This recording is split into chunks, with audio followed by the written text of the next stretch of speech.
Hello and welcome back to UK Tool Talk. This is part 2 of the Bosch 12 volt drill with the weird sort of digital clutch or whatever that I got down in Plymouth at that scrap place. Anyway, I've got it going. It's running pretty smooth. I did think of going in on eBay or something and buying the proper Bosch battery. I think you can still get them and a charger, but I thought no, we're not going to do that.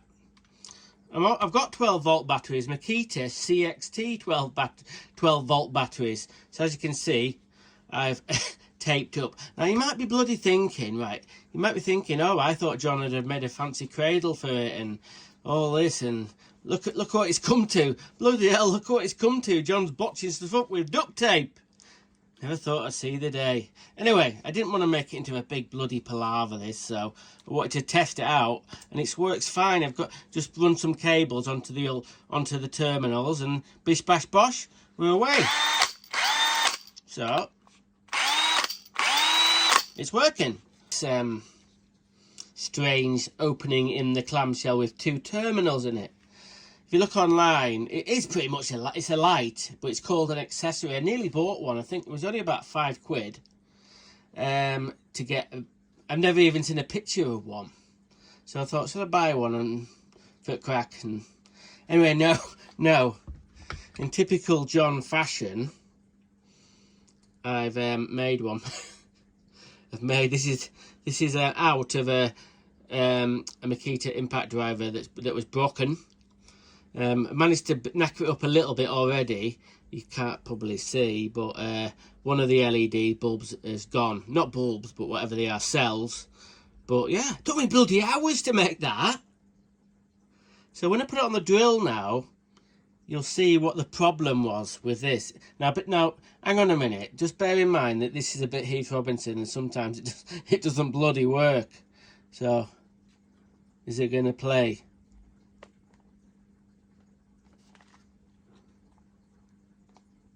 There, you see what I mean?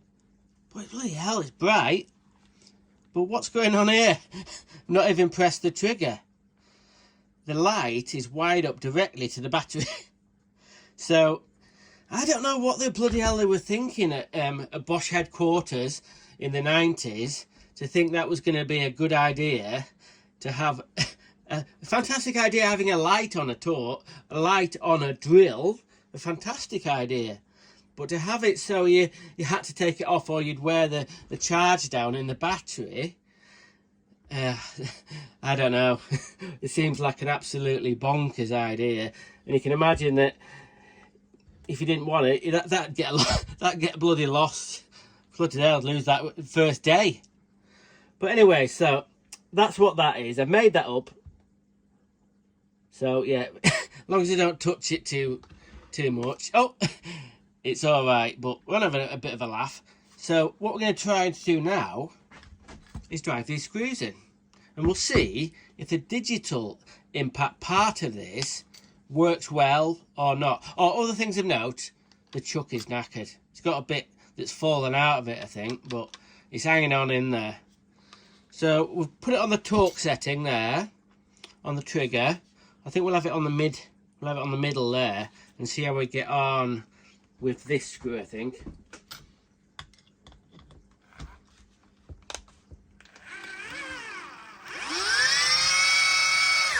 Oh!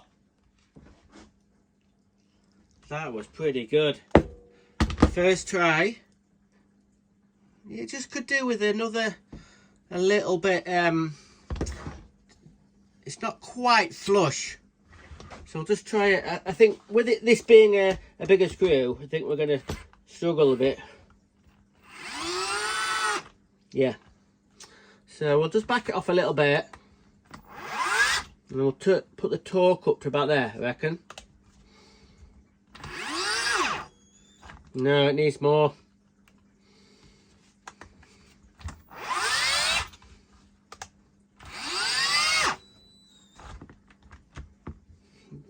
One click more. We'll try this one.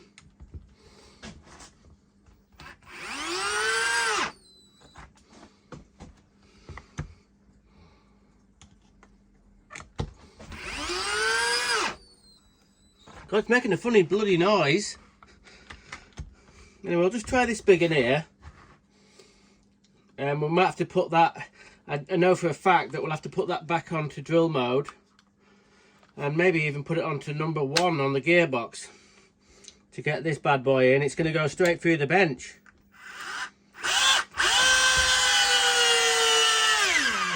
You see, it's quite torquey when it gets going.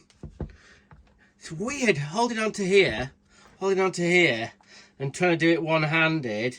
It's really hard to press the trigger and get a good hand. It's not the, the handle is just not very good. Maybe if it had some rubber overmolding on, it might be a bit better. But yeah, it's quite torquey, especially on that number 1 setting. The screws. The torque settings is really only for very small screws. It's great for some small screws, but even like an inch 10. I was going to bring that bit of wood up. Hang on a minute. Hang on. Bear with me.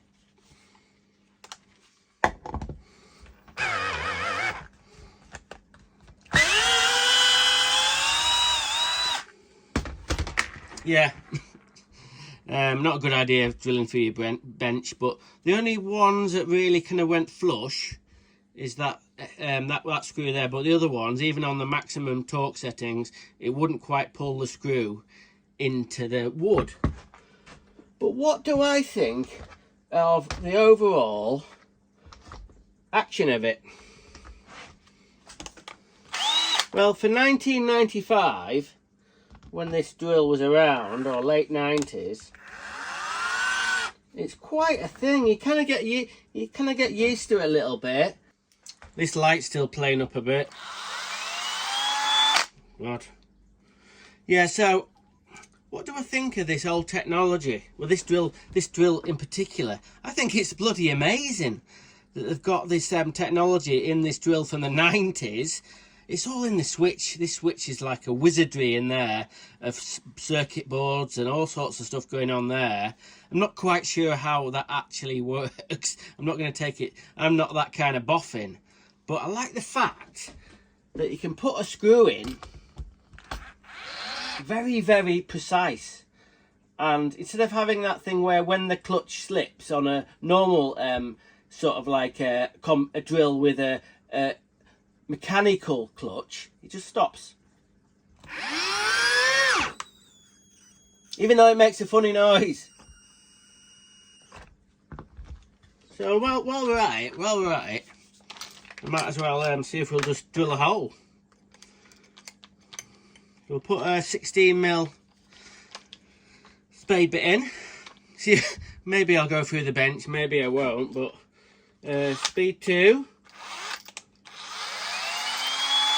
It's got this thing where it's kind of like gets going. When you press the trigger full in, it kind of like starts 3/4 and then ramps up.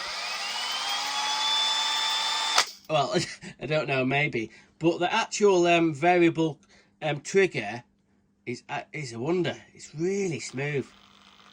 I'll see if I can do it gradually like that. Look at that. Quite a long range as well.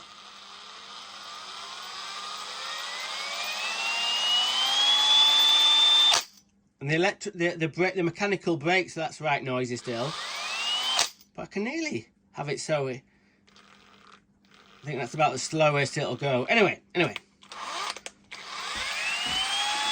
We'll see how it gets on with this bit of pine.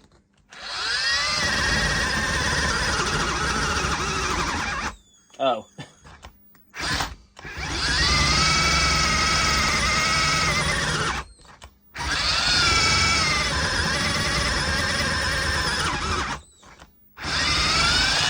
Yeah, it's not got a lot of torque when it comes to spade bits. This is only a 16mm bit. We'll try it on number 1 and see if it'll drive through. It'll be going so bloody slow though.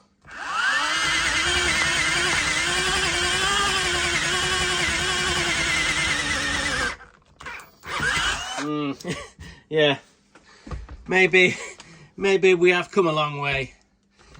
What I mean is, we've come a long way with the power of a battery drill can give you, like mains is now, but in the 90s, for few reasons.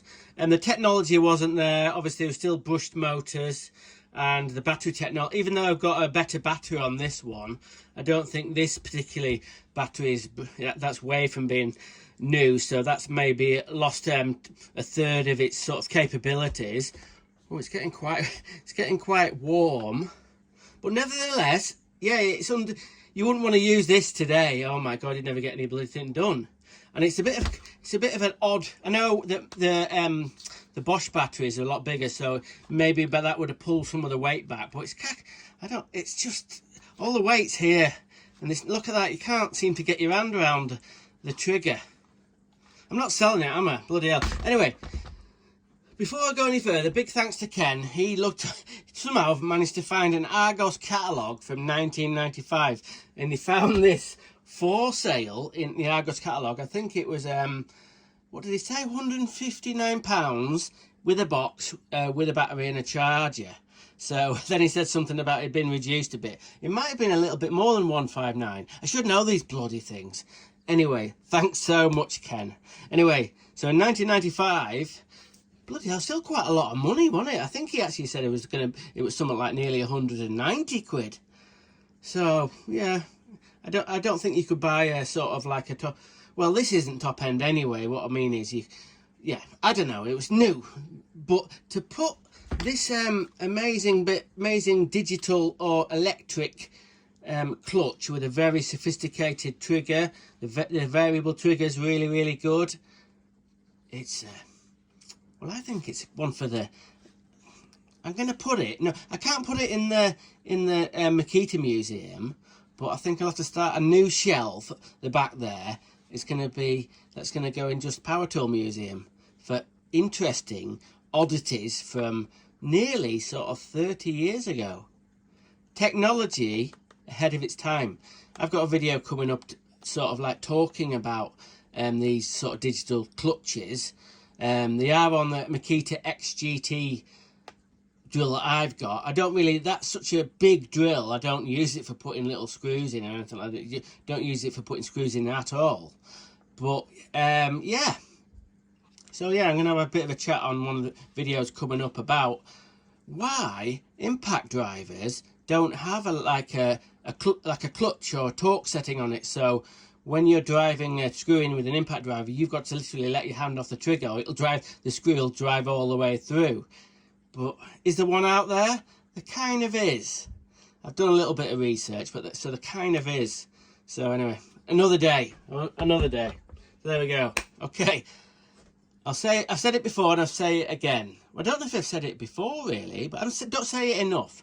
Every single view I get and every single comment, I'm just like so stoked. I mean, you know what I mean? I wouldn't be anywhere without sort of people watching my bloody daft video. So each and every one of you, thanks so much for watching. And even when I get the old thumbs up, even the thumbs down, I'll take it, whatever. Do you know what I mean? All spicy comments, not bothered, but thank you very much for everyone who watches. Okay, see you next time on UK Tool Talk.